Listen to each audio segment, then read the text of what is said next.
Going to the West Coast to talk to the good Dr. Doc Walker joins the program. Doc, how are you, man? Thanks for making time.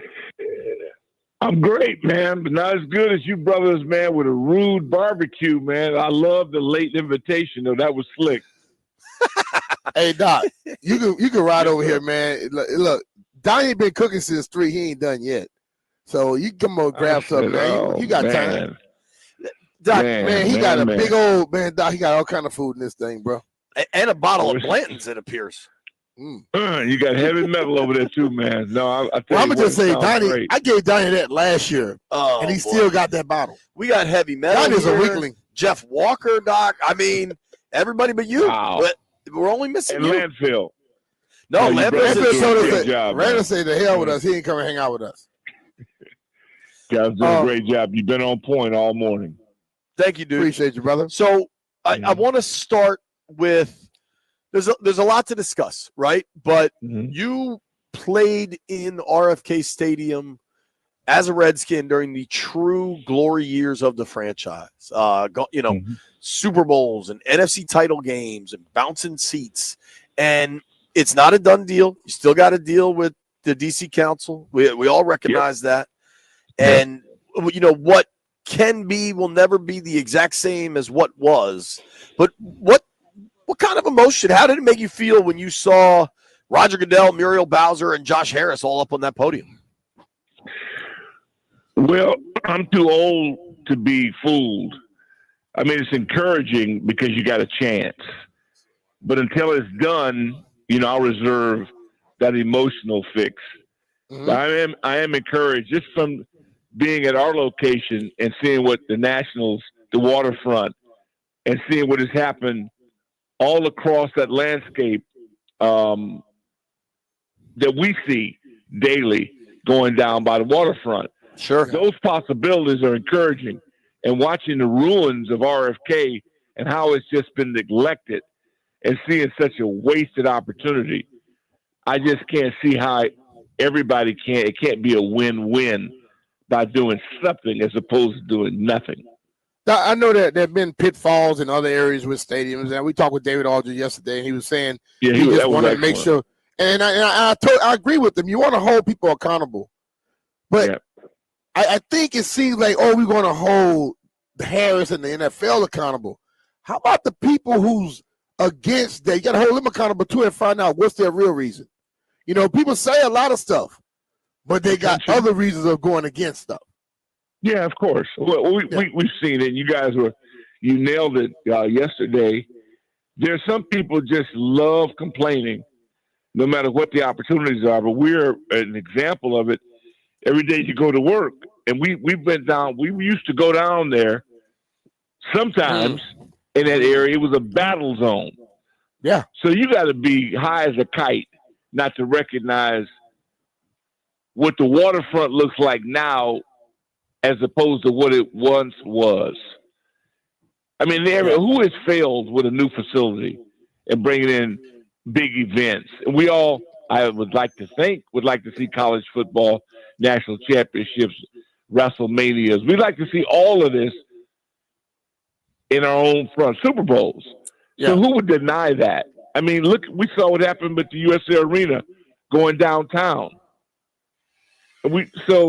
But people are going to hate, and we know. Well, I know I'm a little bit older than you gentlemen. When is money lost? When is money lost? No. Well, Doc, it's also to me, when does the price of anything ever go down? You know what I'm saying? Like I understand that the numbers are staggering. That both I'd say what the Harris Group is willing to put up, and it's staggering what the city is being asked or expected to contribute. But have you been to the grocery store? Everything is expensive all the time. Yeah, well, a lot of those areas don't have grocery stores. Sure. Let's talk about that. Let's talk about these concrete jungles, and let's eliminate that, and let's get everybody caught back up. Look, in college, I lived in Inglewood. Look at what SoFi has done now.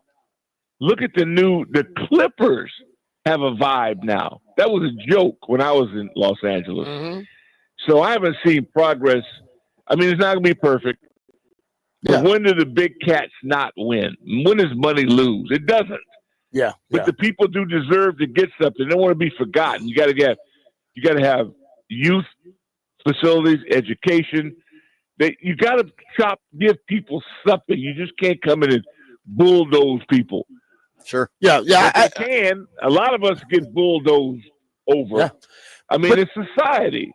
Don't take yourself out. I hear that for sure. And it's obviously happened, and marginalized and typically poor people have gotten screwed since the beginning of time, regardless of what continent you're on, even in the 13th century. That's just how the world has worked. But to me, it does stand out. If this was about the best business deal for Harris, Rails, for this group, if it was straight up business, I saw Angela Also Brooks is now a U.S. Senator in Maryland. But previously, I believe, I don't know, county exec for Prince George's County. Thank you, B. Mm-hmm. She said that the state of Maryland had $2 billion on the table and another $400 million from PG County to get them to stay in PG. Now, I'm no math guy, but that's double. That is double the money that Mayor Bowser has come up with that D.C. is going to pay for infrastructure. So if they were looking for just straight up the best deal, they're staying in Landover. Yeah. So you know what I mean? So that at least leads me to believe that when they talk about this being something that will better the community and the city, and they're leaving money on the table, what is Landover? It shows that they're not going out there just trying to capitalize. What is the actual mileage? Landover to RFK? 7 miles? 6? Mm-hmm. It's not that far. Like, they are choosing this thing. I tend to believe them, and maybe we need to be skeptical. I just believe that DC attracts more than Landover. Impact. Hands down. Sure. Monumental. You use the term, but monumental. You got a chance to do something that will become breathtaking, that people will travel from all over the world to see it. People that will want to have their events there just because of it. Yeah. Who are we kidding? It's a once-in-a-lifetime opportunity to be in that location with that nostalgia, that history, and the impact of doing it the right way. I think we're just kidding ourselves. Because, see, when I look at it, like I know when people say, well, why would we want to do that? Well, if they put it and they put all of the mindset they're putting into it 7 miles away, people can still use the backdrop of D.C. and do it 7 miles away. But if they're willing to, I keep going back to this. 100 senators agreed upon something. 100 senators.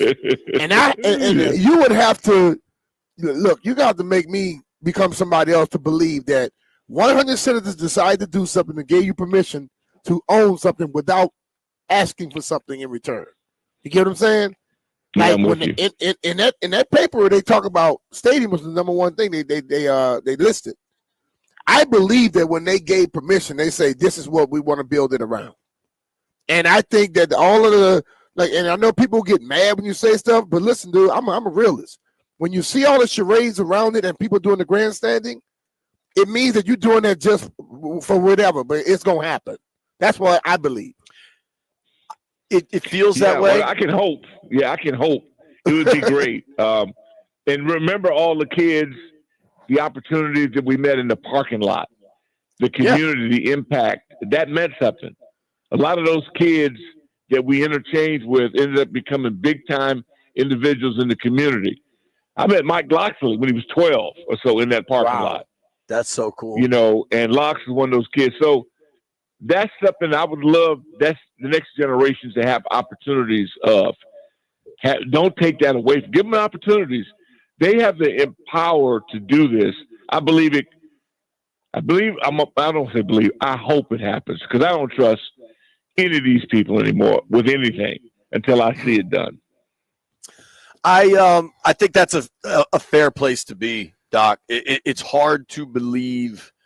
I mean, hell, Nats Park had, Nats Park, the city paid for everything. And that took to the last possible second. You know what I mean? Mm-hmm. So, we'll have to see what happens. We're talking with our friend Rick. And supposedly, isn't that already paid for ahead of time? That's what we hear. And if you're truly talking about economics, and you're on that council, and this has been paid for ahead of time, you can't sit here and tell me that you don't think the other one, because let's be real, all the sports in the world, football is bigger than all of them. Yep. Super Bowl. Talking with our friend Rick Doc Walker here on the Rude Guest Hotline. Rude makes the most reliable HVAC equipment you can buy. Doc, I was curious, beyond the stadium, in the first round, they take another big body so they trade for Laramie Tunsil. That's your left tackle. Then they draft Josh Connerly Jr., who is Doc, I saw this kid in person, and I was blown away by his size. And at the same time, it looks like he doesn't even have to shave yet. I mean, talk about talk about a baby face. What do you think of the obvious decisions to really work to fortify the offensive line? Well, if you had the Keysep Diamond, you'd have a hell of a security system at your house, wouldn't you? Yeah. I mean, come on. JD5, what'd you want? A wide receiver? Even if you had Bob Hayes, somebody would have to protect JD5 in order to get him the ball. It makes sense. I think with Kingsbury's offense, it even makes more sense. Not only is he enormous, he's an athletic freak. Yeah. So it reminds me of Trent. When you get big people that are that athletic, he can play multiple positions. You're never going to get me to gripe going big up front, offensive line or defensive line, because the biggest boy on the block is in your division, the world champion, and they're bullies. Yeah. So Philadelphia's already laid the cards out. Play it any way you want to play it, Slim, but they coming right at you. They scored on the first play of a game at their house. Yeah. They didn't trick you. They ran it right down your throat. So everybody has the right to pick whatever you guys want to do. But I hope we continue to do what these guys are doing. They're building it in a way to live within our division. You see who the Giants selected? And Dallas? We can they selected people to go get your quarterback. Thank you. So you got to protect your quarterback.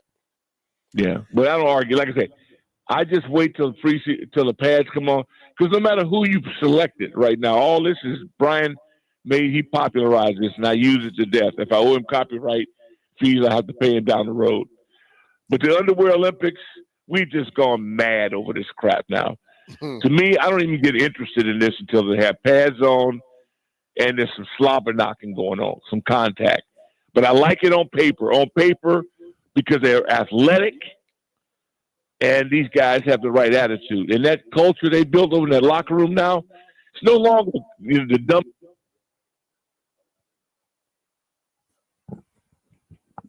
Not sure if that's us or Doc. You want to check? We are at a remote. Yeah, Oh, no, we got Doc. There he is. Yeah, I think there's a lot to like there. I think they have been very intentional in what they wanted to do, and I think it was really revealed. Obviously, Washington had the come-from-behind win over Philly at home, and that was awesome, but I think a lot of that was driven by the fact that Kenny Pickett came in and had to play quarterback for Philly. In the two games up there, Philly dominated the line of scrimmage, and the final result showed that.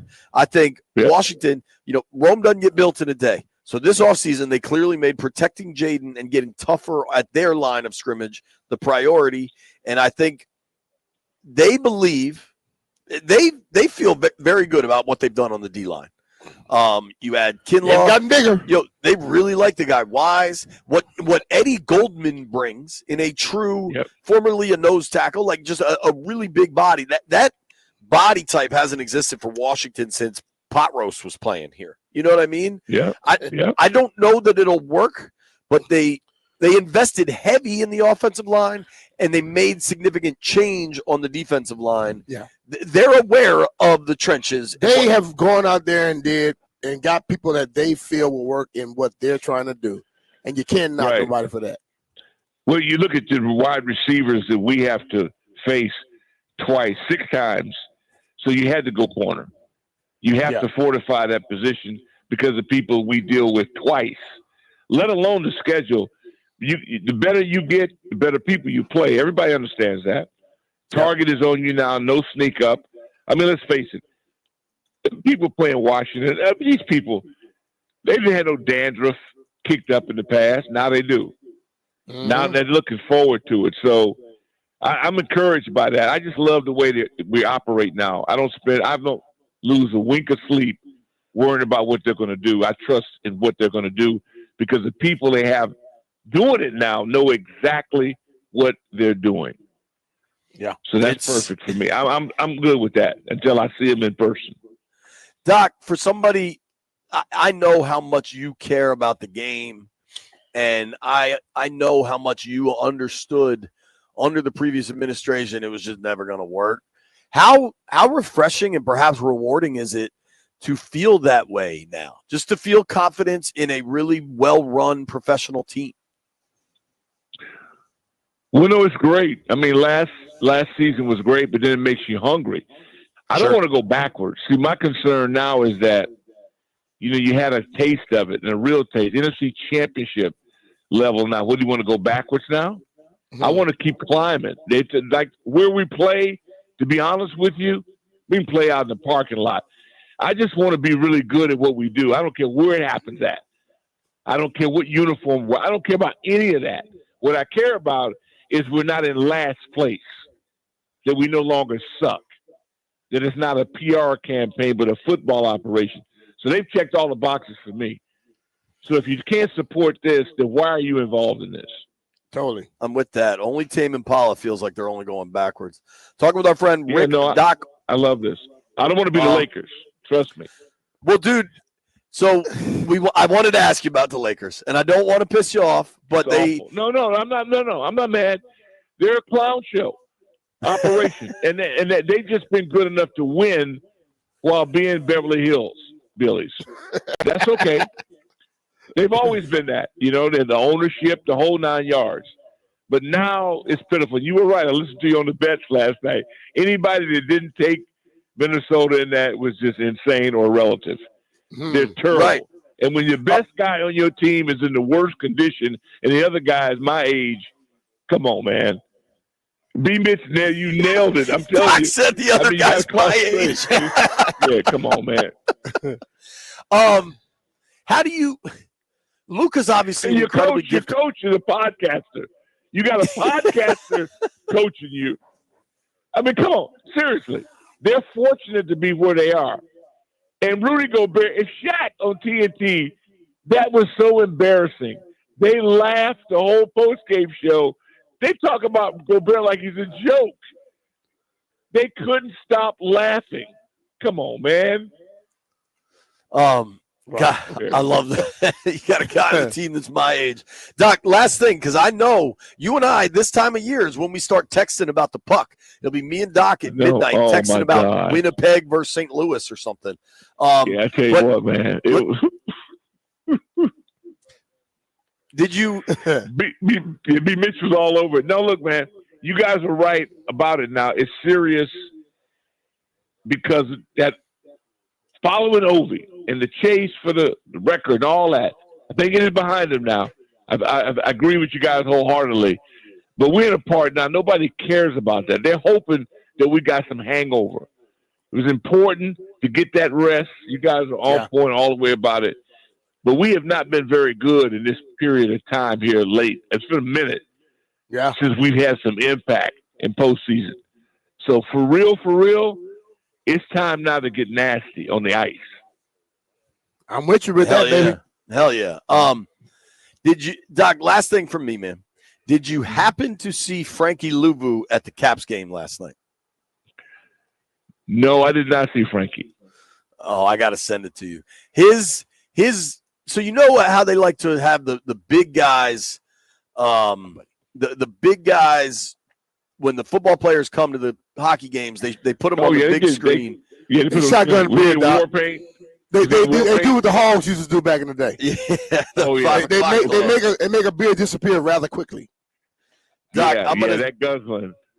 I'm texting you the video of it, and I think you will enjoy it because When you talk about wanting dogs, a dog mentality, the canines, that is absolutely how Frankie Luvu approaches, I'd say, football, but also beer chugging at a hockey game. Yeah, he's special. I mean, he's got that. That's why you love to be on their team, because he earned it, dude. He's an undrafted guy that had to earn every second undrafted free of it, agent, brother. Yeah. Oh, yeah. I see all my. Yeah, he's real. Yeah, you just real. Watched it? That's collegiate. Yeah, I love that. Yeah. I think getting the beer into the beard really sells it for me. Yeah, you got to do that the whole way. I like to see BMitch do that. I think he can pull that off too. I don't like to waste mine though. I'm gonna drink all of it, Doc. Doc, BMitch might do it in the next break. Heavy metal. Yeah, we'll get heavy metal shotgun and some beers. Maybe we'll all shotgun one. 155. We're off the air. Doc, thank you for the time, man. Really appreciate it. Hey, man, you guys enjoy yourself, man. Keep up the good work. Thank you, Doc. All right, brother. Rick Doc Walker, one of the absolute best. Give him a follow on X at Rick Doc Walker, joining us via the Rude Guest Hotline. Why be? Because if it ain't rude, it ain't right.